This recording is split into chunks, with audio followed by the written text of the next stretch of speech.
Salam, bugün sizə 7-ci sinif kimyadan 7.2 əsaslar və əsası mühit mövzusunun və çalışmalarının izahını verəcəm. Burada bəzi suallar verilib, onlara diqqət yetirək. Sabunun silki təmizləməsi üçün hansı xüsusiyyətləri var? Sabun su ilə təmasda olduqda sabun molekulları həm suyu, həm də yağı özünə cəlb edir. Onun tərkibindəki əsaslar çirki və yağı parçalayaraq onları sudan ayırmağa kömək edir. Arı mumunun və külün tərkibində hansı maddələr var? Arı mumunun tərkibində əsasən yağlar və mumlar olur. Külün tərkibində isə kalium hidroksid və natrium karbonat kimi maddələr var. Potaşın yuyucu xassəsi nəyə əsaslanır? Potaş kalium hidroksiddir. Kalium hidroksid güclü əsasdır. Bu maddə yağları sabuna çevirərək onların suda həll olmasını təmin edir. Bu xüsusiyyətinə görə yuyucu təsir göstərir. Əsaslar və əsasi mühit. Ümumiyyətlə, müxtəlif bitkilərin tərkibində əsaslar var, əsas adlanan maddə var. Həmin əsaslarda əsasi mühit yaradır. Turşulardan fərqli olaraq əsaslar acı dada malikdir. Hansı qidaların tərkibində olur? Məsələn, qarpızın, yemişin, kələmin, xiyarın, ananasın və s. tərkibində əsaslar var. Deməli, əsaslar turşudan fərqli olaraq acı dada malikdir. Bəzi qida maddələrinin acı olması onların tərkibində əsasların miqdarının çox olması ilə əlaqədardır. Həmin qida maddələrindən də danışdıq. Bəzi maddələr isə əsas olmasa da mühit olaraq əsasi mühit yaradır. Həmin maddələrə isə biz çay sodasını və potaşı misal göstərə bilərik. Potaş kalium hidroksiddir, çay sodası da natrium hidrokarbonatdır.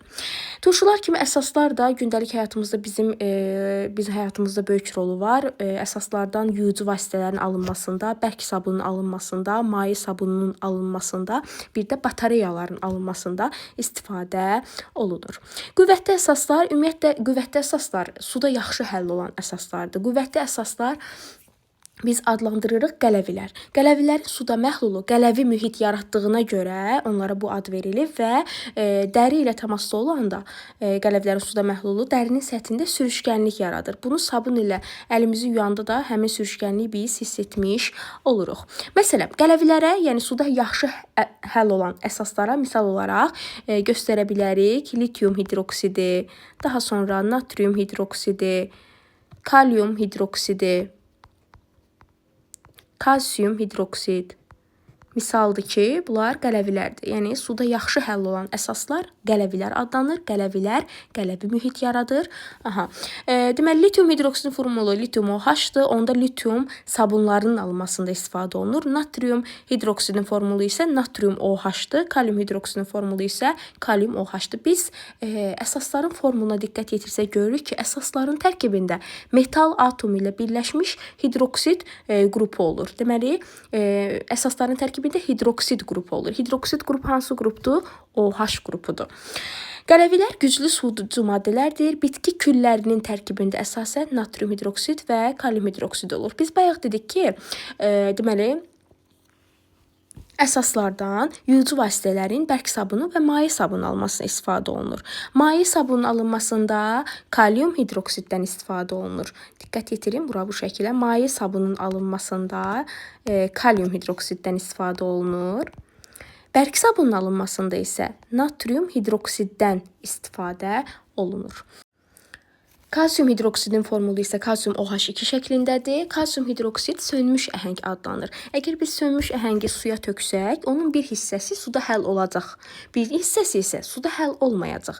Suda həll olmayan bərk maddənin su ilə qarışığı suspenziya əmələ gətirir. Həmin kalsium hidroksidin də suda həll olmayan hissəsi suspenziya əmələ gətirəcək. Və həmin suspenziyaya, həmin qarışığa biz əhəng suyu adını veririk. Bu suspenziyanı süzdükdə kalsium hidroksidin suda məhlulu homogen qarışıq əmələ gəlir. Bu məhlul əhəng suyu adlanır. Ümumiyyətlə, əhəng südündən inşaatda ağardılma işlərində istifadə olunur. Söz tənliyi də burada verilib. Kalsium hidroksid plus karbon qazı alınır. Kalsium karbonat plus da su. Kalsium karbonatın formulunu yazaq göstərək. Kalsium karbonat bu şəkildə yazılır. Kalsium karbonat ağ rəngli maddədir, bərk maddədir, divarda nazik ağ təbəqə əmələ gətirən maddədir. Əhəng südündən həmçinin ağacın gövdəsini də ağartmaq üçün istifadə olunur.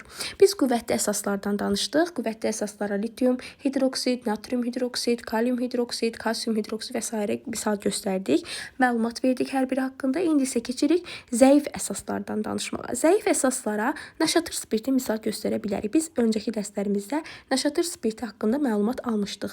Naşatır Naşatır spirtinin formulu NH4OH şəklindədir. Bayılmış insanı oyatmaq üçün ona naşatır spirti qoxladırlar. Naşatır spirti ammoniakın suda həll edilməsindən alınır. Həmin reaksiyanın söz tənliyidə verilib. Ammoniak NH3 plus da H2O nə alınacaq? Ammonium hidroksid alınacaq. Ammonium hidroksid də zəif əsaslara aid. Onun formulu alüminium OH3 şəklindədir. Alüminium hidroksid suda həll olmur. Onun su ilə qarışığı suspenziya əmələ gətirir. İndi isə keçək öyrəndiklərinizi tətbiq edinin izahlarını verməyə. Nə deyir indi bizə burada? Pasın tərkibi əsasdırsa, o qüvvətli yoxsa zəif əsasdır. Pas təbəqəsini hansı maddədən istifadə etməklə təmizləmək olar? Deməli, pas zəif turşu xassəsi göstərən maddədir. Onun təmizləməsi üçün əsaslar, məsələn, natrium hidroksid kimi maddədən istifadə edə bilərik, natrium OH kimi maddədən istifadə edə bilərik. Deməli, pas zəif turşu xassəsi göstərən maddədir. Onu təmizləmək üçün natrium hidroksiddən istifadə edəcəyik. Deyir ki, sizcə mədə ilə bağırsaqdakı mühit kimyəvi cəhətdən fərqi nədir? Mədədə mühit turşdur.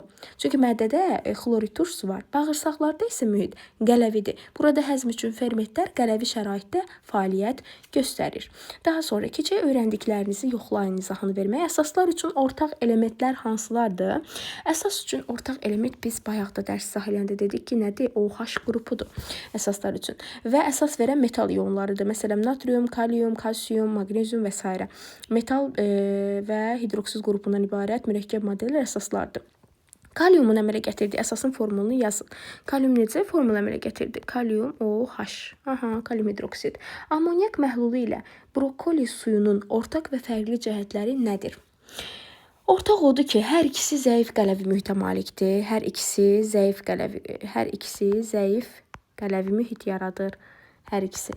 Fərqli cəhəti odur ki, ammoniak məhlulu kimyəvi tərkibli suni məhluldur.